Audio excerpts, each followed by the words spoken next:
Di og minahal kong matalom nun. Sa mga negosyante di ay nga ganahan magnegosyo diri sa lungsod sa Matalom, welcome mong tanan nga mo invest og business diri sa mong lungsod.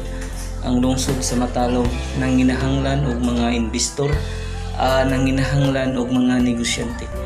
Ako manghinaot nga daghang musanong, daghang mo put up og negosyo diri sa lungsod sa Matalom.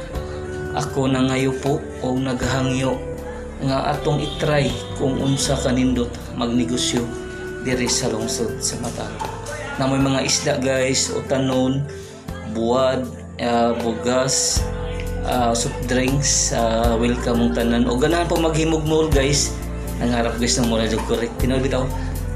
Kuwang jud mi og mga tindahan, mga establishment diri sa lungsod sa Matalom. Niya ato gayong suportahan ang administrasyon headed by sa tumbuutan o maabtik nga Mayor Eric Is Pahulyo. Sa tibuok Team Pahulyo aron magpadayon ang kalambuan diri sa lungsod sa Matalom.